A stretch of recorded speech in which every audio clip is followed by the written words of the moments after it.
Hello mga lalabs, ayan, kakatapos ko lang po magluto at kumain.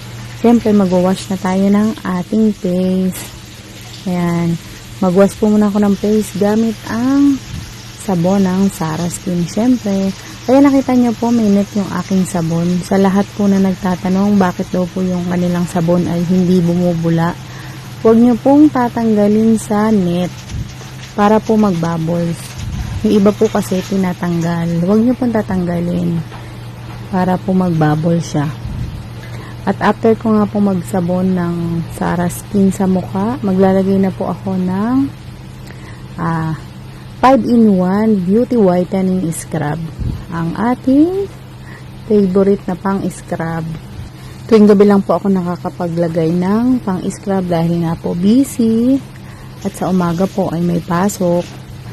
So, ayan, dinadamay ko na din po ang aking braso sa paglagay ng pang-scrub para po pantay siya ang ating mukha at ang ating braso. Dahil nga po hindi ako nakakapaglagay sa buong katawan, ayan po ang aking ginagawa. Sinasabay ko po sa pag-scrub ng aking face ang aking braso para po pantay siya. So, hintayin lang po natin yung oras ng pagbabad, 10 to 20 minutes or 30 minutes, depende po sa gusto nyong babad. Ayan, i-flex ko po yung buhok ko. Sara Skin shampoo din po yan and conditioner. Tingnan nyo naman, ang ganda, diba? So, ayan, magwawash na po tayo ng ating braso.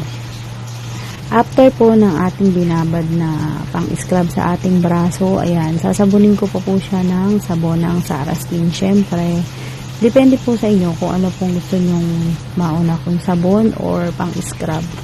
Pwede naman po. Ayan, nakita nyo, diba? After nga po ng mabanlawan yung braso, napaka lambot po sa balat ng pang-scrub. So, ayan po, magwash na din ako ng aking face. Ayan. At after po ng mahugasan yung aking face, ang pansasabod ko naman po dyan ay ang facial foam. Ayan po. Nakita nyo yung aking facial foam, unti na lang. Sinisimot ko po yan kasi nga po, sayang at hindi po nakakapanghinayang na simutin dahil napakaganda nga po ng facial foam ng Sara Skin. Ayan. Meron po kasi siyang pang moisturize, nakakalambot ng balat sa ating face at syempre dahil din po sa collagen, kaya po ang ganda talaga ng skincare ng Sara Skin. Ayan, at syempre po pagka wash po ng ating face, siguraduhin po na yung ating gagamitin na pamuna sa ating mukha ay malinis na tissue or maliit na towel para po iwas bacteria. Syempre